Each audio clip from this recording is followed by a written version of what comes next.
saludo para todas las personas que están presentes, digo para todos quienes observan este video, un saludo muy especial. Soy Andrés Jaramillo, director de Fundación Función Futuro y el fundador de los programas del enfoque integral y de la psicología bioética.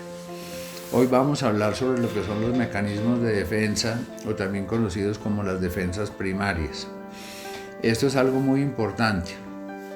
Nosotros hemos venido viendo cómo el cambio, que es absolutamente necesario para la superación de adicciones y para muchas dolencias en salud mental como depresión, esquizofrenia, bipolaridad, patologías duales, las mismas adicciones, es fundamental. Hemos visto que el cambio se compone de 3 etapas fundamentales. Eso no hay que ponerle tanto bombo, tanto platillo. Existen muchas teorías del cambio. Está la de Prochaska y Clemente, donde está la precontemplación, la contemplación, la preparación, el accionamiento del cambio y la adaptación al cambio instaurado. Cuando nosotros hablamos realmente del cambio, debemos entender 3 etapas fundamentales: motivación, acción y sostenimiento. Cuando hablamos de la motivación, debemos que es el llegar a querer y el querer cambiar. Para ello nos debemos afianzar completamente en la teoría muy moderna de Daisy Ryan de la motivación y la teoría de la autodeterminación humana, cómo a través de la motivación es que llegamos a la determinación, porque la decisión de cambiar la puede tomar cualquiera, pero ya la determinación es hacer el cambio y sostener el cambio, que es adaptarse al cambio instaurado. Para llegar a la motivación son 3 etapas fundamentales: la identificación de lo que debemos cambiar como un acto racional, un acto intelectual; la aceptación, que es absolutamente necesaria para que surja la motivación, que es la aceptación de lo que debo cambiar, y la aceptación de que debo hacer un esfuerzo, que es el asumir el cambio, que es el 3er estado. Por ello, la aceptación se hace absolutamente necesario para manejar los mecanismos de defensa. Entonces, ¿qué son los mecanismos de defensa? A esto le han puesto muchos nombres. Existe en psicología mucho lo que se llama la polisemia, que es muchos nombres a una misma cosa, que también lo llaman el efecto Babel, que es una cantidad de nombres que van significando lo mismo. Entonces, por ejemplo, Leon Festinger, de la Escuela de Psicología Social, las llama disonancias cognitivas. ¿Qué es la disonancia cognitiva? Las cosas no están en consonancia. Consonancia es armonía. Disonancia es no armonía. Entonces el yo no está armonizando. Cuando hablamos de las defensas primarias, obligatoriamente todos los grandes autores que han sido partícipes de esto, el mismo Freud, el mismo Jung, desde la psicología gestáltica, Fritz Perls también hace muy buenos aportes, ya en toda la escuela psicoanalítica de Nueva York, Melanie Klein, la misma Anna Freud, Hartmann, hablan mucho de lo que son las angustias básicas y cómo las defensas tienen una función de preservar el yo. ¿Y por qué estas defensas tratan de preservar el yo? Porque el yo está en angustia. Entonces, al yo estar en angustia, va generando estas defensas que también para algunos han sido llamadas afrontamientos inmaduros de la realidad. En la mayor parte de manuales de medicina modernos se encuentran como afrontamientos inmaduros de la realidad. Por ello es muy importante entender que el yo es una parte absolutamente importante. Entonces, ¿qué vemos? El yo tiene un aspecto importantísimo, que es el self. Recordemos que el self es el sí mismo, que es diferente al yo, aun cuando están intrínsecamente relacionados.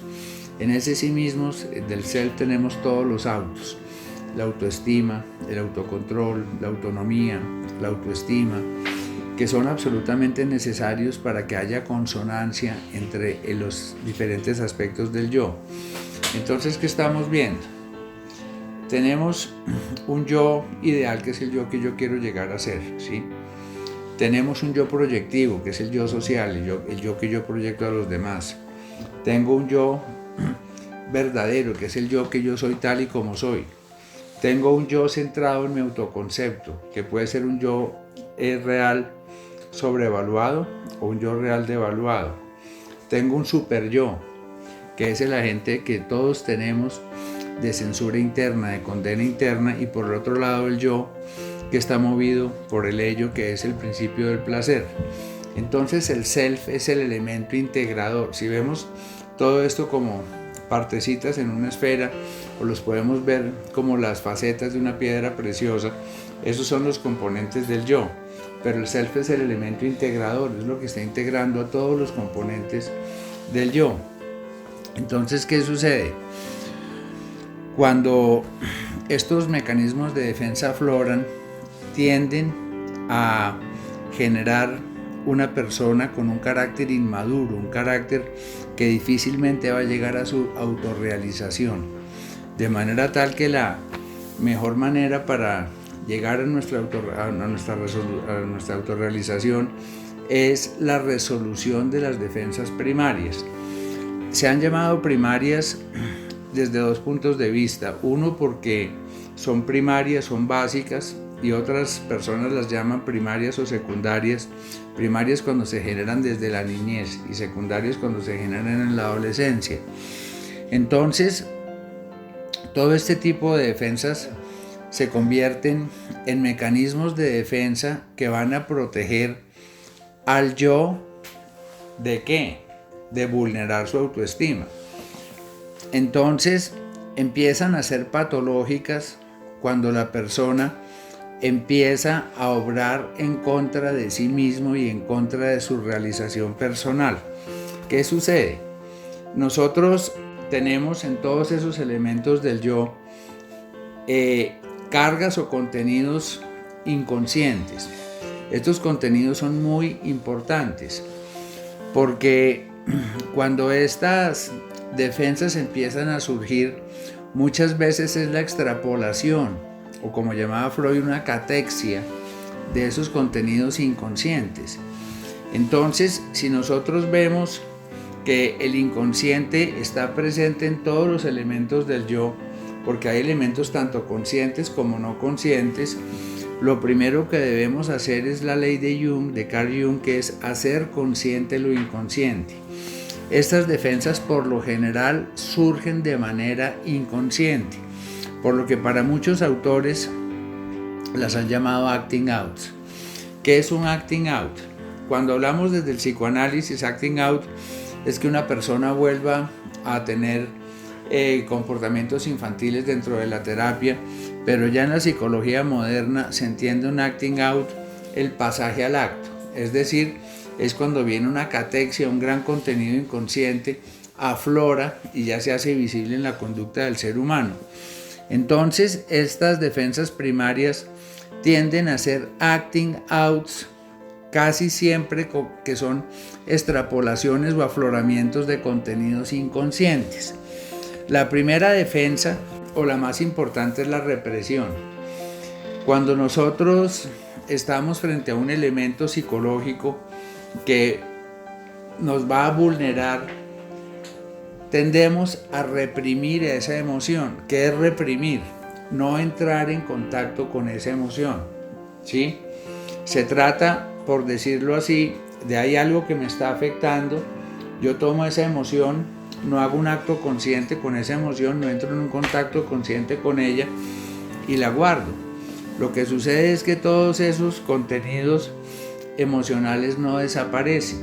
Esos contenidos van quedando ahí, de manera tal que entre más yo reprima, más fortaleza va teniendo todo ese contenido inconsciente, y con más facilidad y con más virulencia, con más violencia, va a ser el acting out, va a ser la extrapolación. Entonces, la manera que nosotros tenemos para no reprimir es entrar en contacto con esa emoción. Por ejemplo, si alguien tiene el fallecimiento de un ser querido y esa persona dice, no, yo soy incapaz de ir al velorio porque no puedo, ahí de una u otra manera está en dos defensas, en una evitación, sí, porque hay algo doloroso, y reprimiendo, porque cada que piensa en esa situación no la afronta, no la vive, por lo tanto ese duelo va a quedar vivido de por vida hasta que deje de reprimir y no se haga cargo de esa emoción, resolviéndola. La segunda en importancia es la negación. La negación es el autoengaño. muchas personas piensan que la negación es la mentira. No, una cosa es decir mentiras y otra cosa es el autoengaño. Es que la persona se engaña a sí mismo. Es muy frecuente, por ejemplo, en casos de adicción en las etapas tempranas, de alcoholismo, la persona niega que tenga una enfermedad, niega que tenga problemas con el consumo. Entonces, en la medida en que la persona haga negación, no hay aceptación. Por eso es tan importante la aceptación de estas situaciones, de estas emociones.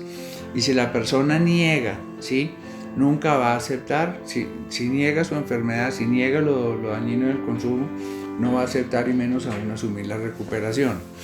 La negación es muy frecuente. La negación va en defectos de carácter, en las mismas defensas primarias, en desórdenes de la personalidad, en enfermedades mentales es supremamente frecuente, sobre todo en bipolaridad, esquizofrenia. Ya en enfermedades como la depresión es mucho menor la negación porque son muy visibles. Entonces, los síntomas para la misma persona. Entonces, contra la negación, ¿qué es lo que hay que hacer? Aceptación. La persona, ¿por qué niega? Porque siente que aceptar es una vulneración a su autoestima. Entonces es un acto reflejo del yo para protegerse y por eso se llaman defensas primarias. La persona niega para proteger su autoestima, pero ¿qué sucede? Que con la negación tarde que temprano la verdad es mucho más evidente y la persona entra en una deconstrucción de su personalidad y se va a asumir todas las consecuencias de la enfermedad. La tercera en importancia es la justificación. La justificación va de la mano de otra defensa que es la racionalización o los racionalismos. Muchas personas tienden a confundir los razonamientos, ¿sí?, o la racionalidad con los racionalismos. Los racionalismos no son otra cosa que malabarismos intelectuales para proteger el error a través de la justificación, ¿sí? Por ejemplo, en casos como la pereza. La persona no se levanta temprano, entonces dice que los demás tienen la ducha ocupada, pero está justificando ese antivalor que es la pereza. De manera tal que contra la justificación, evidentemente lo que se necesita es aceptación. Y para la aceptación, que es esencial en salud mental, esto lo estamos viendo desde épocas inmemorables, desde los mismos griegos, la importancia de aceptar la verdad. Lo vemos en San Agustín con su frase de aceptar la verdad es en ocasiones dolorosa, pero ir moldeándola y perfeccionándola hacia el mundo espiritual realmente libera. Y ya último lo vemos con las terapias dialécticas comportamentales, en donde están basadas en la aceptación de mí mismo como persona, sin negarme, sin justificarme, sin reprimir mis propias emociones, porque en ese acto inconsciente de pensar de que mi autoestima se va a vulnerar si yo acepto mi verdad, es algo completamente irracional. Entonces estas defensas entran en el campo irracional cuando se vuelven en contra de mí mismo. Asimismo, vemos la proyección, que es muy frecuente, que la persona proyecta en otros lo que él mismo tiene, ¿sí? Se niega a sí mismo lo que tiene, pero lo proyecta y lo ve en otros. Entonces, esto es absolutamente inmaduro. La persona no está entrando en contacto con su propia realidad, no se está identificando como ser humano, no únicamente con sus principios de realidad de qué género es, sus inclinaciones sexuales, su nombre, su vocación, su profesión, sino la naturaleza exacta de su propia naturaleza. Por eso son tan importantes los inventarios personales y los balances objetivos de las áreas de desarrollo, porque en la medida en que yo hago un inventario objetivo de mí mismo, me doy cuenta de aquello que debo cambiar. Y para empezar a cambiar es importantísimo empezar por los valores y los antivalores que los vimos en la charla respectiva, las defensas primarias, porque entre más defensas tenga yo, ¿qué va a suceder? Voy a entrar en una enfermedad emocional. Ya mis angustias empiezan a tener un carácter patológico y ese carácter patológico me va a llevar por la parte social a neurosis sociales de afianzamiento, hostigamiento, de distanciamiento social o incluso en desórdenes de la personalidad. Así vemos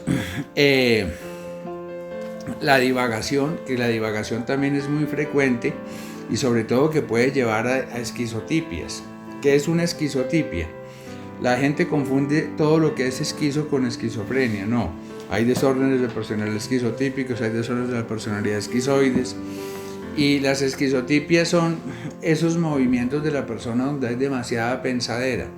Pero ya se hace una defensa primaria o un mecanismo de defensa por divagación cuando la persona en sus pensamientos divagatorios, pensamientos mágicos, bien sean en los ovnis, en el tarot, en sectas, en todo eso, simplemente una pensadera ahí como refugio para evitar su propia realidad. Ahí estamos viendo que hay un mecanismo de defensa por divagación importante que hay que manejarlo. Eso no se trata de no tener un pensamiento creativo en caso de un artista, sino simplemente son pensamientos divagatorios como respuesta evitativa a la propia realidad. ¿Por qué? Porque no acepta su propia verdad, no acepta su propia realidad.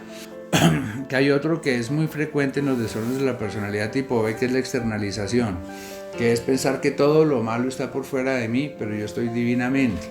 Esto lo vemos en personas egosintónicas. ¿Qué es egosintónico?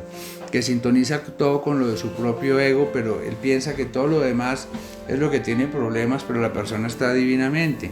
Y esa es la madre pues, del fracaso y de una muy pobre autorrealización personal, porque la persona solo está buscando lo malo por fuera de él mismo. Así, vemos también la partición, que también es llamado el pensamiento dicotómico o las dicotomías.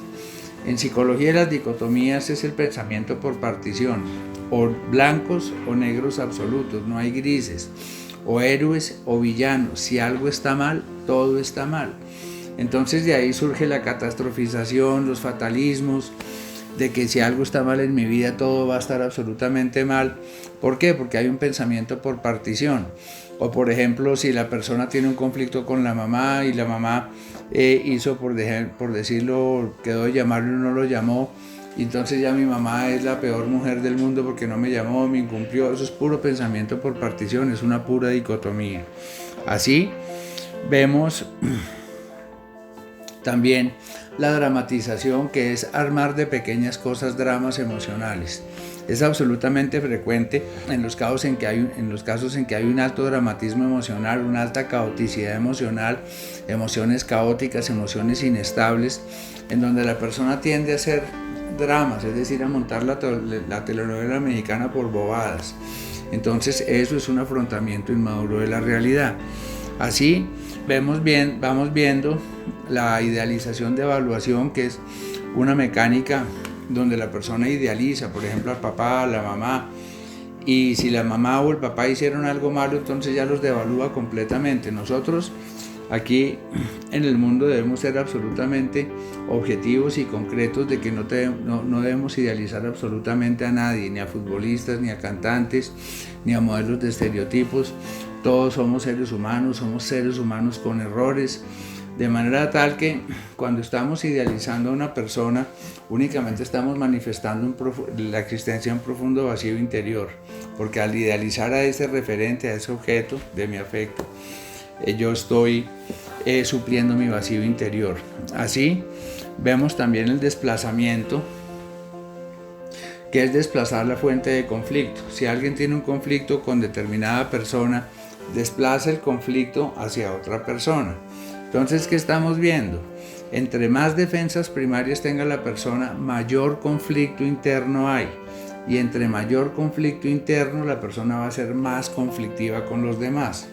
En la medida en que yo resuelvo mis defensas primarias, estoy resolviendo los conflictos internos míos. Y los conflictos internos míos van en los componentes del yo. Por ello es absolutamente importante hacerlo. Vemos también la regresión, que es regresar a conductas infantiles, ¿sí?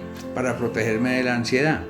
Entonces son conductas completamente pueriles, infantiles, que únicamente la persona las hace para protegerse y atenuar sus angustias existenciales.